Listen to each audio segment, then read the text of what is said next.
All right, I am pleased to be joined by my next guest, Sean Woodson, who will be fighting next on June the 5th when he meets Youssef Zalal. Sean, how are you? Doing great, man. How about yourself?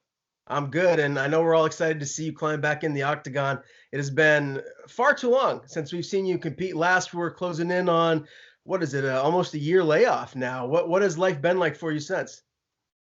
Man, it's been pretty much the same. Nothing. I mean, just dealing with the whole COVID situation, and I was supposed to get back in there last November, I believe, and I suffered an injury. So yeah, that was pretty tough.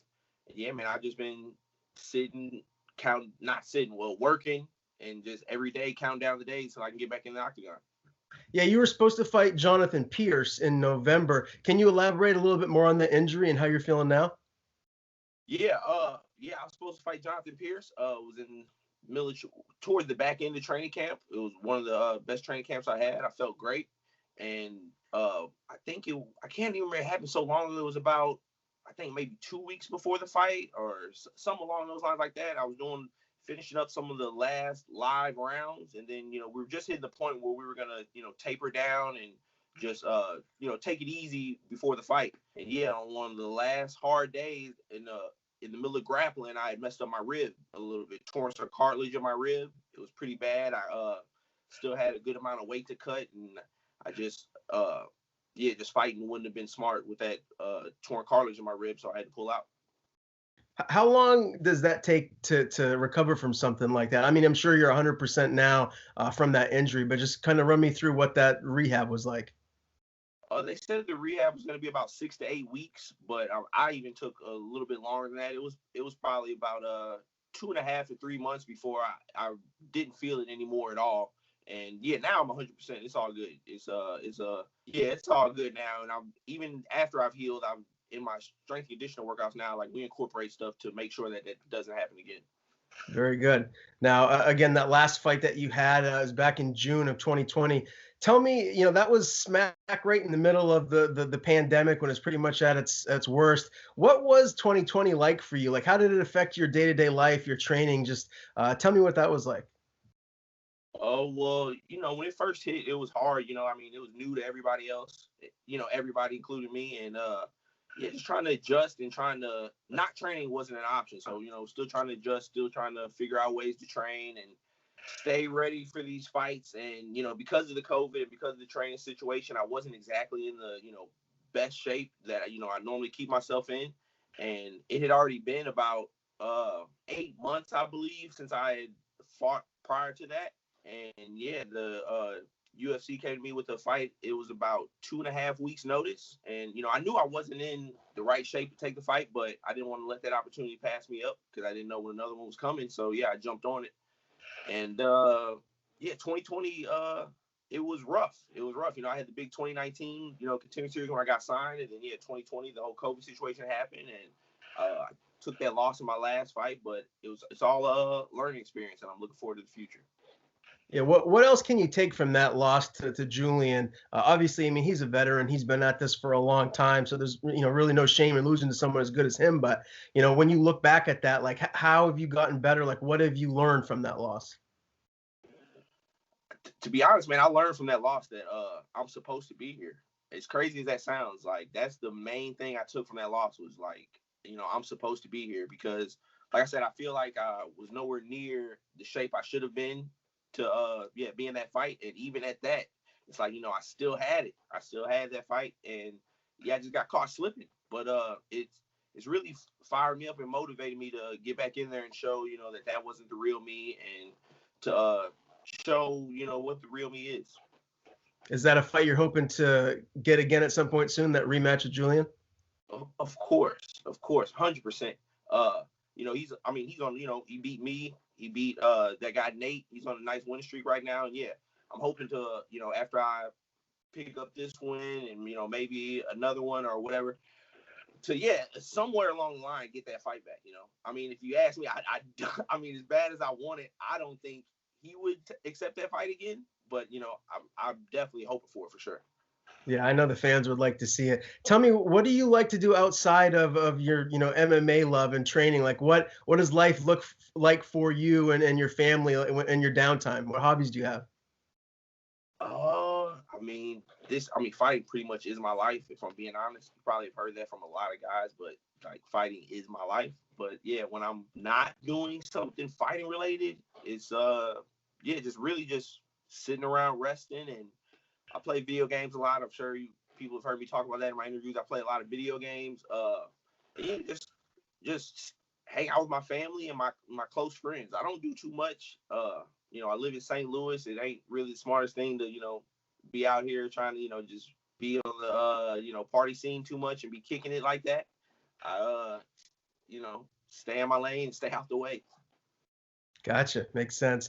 Now, I know you were at Glory MMA previously. I saw that for this camp, you've been at the Wolves Den Training Center. Have you been bouncing back and forth, or are you still going to Glory? Just run me through what your training regimen is like now. For this camp, I'm doing my full camp back home at Wolves Den Training Center. But yeah, like I'm definitely gonna continue training with Glory. That's 100%. It's gonna have to wait till after this one because my opponent and James Krause, they both share the same head coach and Mark Montoya, and there's a tight relationship, friendship there, and so yeah, it wouldn't really make sense for me to train at Glory right now. But yeah, after this fight, man, I got all the intention in the world on going back and spending time at Glory and spending time at home. The time I trained at Glory, I grew, tremendously as a fighter, and I built a nice relationship with Krause. That's my dude, so I'm looking forward to training more with them after this fight. Who have been some of your main training partners for this camp? My head coach here at Wolves is a guy we call him Mop Jitsu on Instagram. He's a black belt jiu-jitsu. That's where I train all my ground game, and I got my boy Jordan Dowdy. He's a Bellator veteran, pro fighter as well. Those are pretty much just my crew here at Wolvesden, man. My crew here at Wolvesden in St. Louis, and I do my strength and conditioning with my guy Matt Owen here in St. Louis. And there's other gyms that I would train at in St. Louis, but during this COVID thing, it's been pretty smart to just narrow it down to a certain group of guys, main key group of guys that I train with. How you feeling right now? I mean, the fight will be here before you know it. We're still about a month away, but like, how are you feeling health-wise right now? Oh, dude, I feel great. I've just been ever since that fight, man. It's like I feel like it happened yesterday. Like I was mad when it happened. I've been mad the entire time. I'm still mad now about it, and I'm gonna fight that way. I've been in this sport long enough to know that you can't let your emotions get the best of you. You can't like necessarily fight mad. I'm still going to be the same, calm, cool, and collected guy I always am. But you'll definitely see the aggression. You'll see the difference. I'll be fighting with the chip on my shoulder for sure. Let's talk about this matchup with Youssef, man. He's 10-4. He's on a 2-fight skid. Prior to that, man, he was getting a lot of hype behind him. He was on a 4-fight winning streak. He won his first 3 inside the UFC. I mean, he's clearly very talented, and I think coming off these 2 losses, he's got to have a chip on his shoulder. So when you look at this matchup, like, how do you feel it shakes out for yourself? Yeah, I mean, I couldn't agree more with everything you said. Like everything you said is spot on, right on the money. The kid's good, man. He was on a nice little win streak. He dropped his last 2, but both of those fights that he lost were to solid opponents. I don't discredit him for that at all. And yeah, I know how it feels to be coming off of a loss. I'm fired up and as motivated as can be. So to be coming off of 2 losses, I know he's feeling it just like I'm feeling. And yeah, he's gonna be coming with a chip on his shoulder and vice versa over here. So that I feel like that makes it for no way to be but a good fight. Yeah, and if I'm in your corner, one of the things that I think it goes without saying, I'd always be telling you to utilize is your size, is your length. You got like a 79-inch reach, if I'm not mistaken, and I think you're the tallest guy in the division. Is that the game plan? Without giving away the game plan, is that something that you want to utilize against Youssef? Kind of keep him at the end of your jab and fight long. I mean, it's not even so much as utilizing that against Youssef. That's what I'm gonna do with everybody in the division. Like you said, I am the tallest guy in the division, and I know how to use it. And yeah, that's gonna be the key to my victory against everybody, man. Just keep it on the feet, keep them at the end of my range, and pick them apart. Now, you used to fight, I can't remember if it was boxing or kickboxing, but earlier on in your career, you fought at heavyweight, and then you dialed in your diet, and now here you are all the way down at featherweight. I guess you walk around at 170. Is that still accurate? Yeah, yep. Walk around 170, and yeah, a lot of people are always, ask me, they can't believe, I'm so tall, and how do I make the weight at 145? But yeah, I walk around 170, and doing the right things and eating healthy, and it's a fairly easy cut. Okay. Well, geez, I can't imagine what it's like for you guys to cut as much weight as you do on a regular basis. I tip my hat to you because I know I sure couldn't do it. Give me a prediction for this fight, man. How do you see it finishing? Uh, exactly that. I see this fight being finished and not going to the judges. The kid's tough. I don't for a second believe I'm going to go out there and smoke him in 30 seconds. I'm ready for a hard fight. His back is against the wall. My back's against the wall. I know we're both feeling a lot of pressure going into this fight, and yeah, I don't see it going to the judges. And are you trying to stay active as much as possible in 2021? I mean, obviously, as long as you're healthy, are you going to try and fight a couple more times here before the year's out?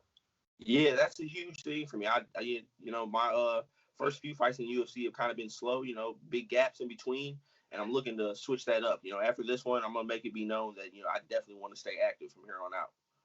Very good. Well, Sean, I can't wait to see you back in the cage, my man. Again, June 5th, Sean Woodson will fight Youssef Zalal in a featherweight bout. I appreciate the time. Before I let you go, tell people where they can follow you on social media. And if you have any sponsors or anyone you want to thank, the floor is yours. Yeah, you guys can check me out on Instagram. Don't really do the Twitter thing too much. It's pretty confusing to me. Facebook's kind of whack now. So yeah, I'm all on Instagram, STL Sniper 314. That's where you guys can find me. Go give me a follow.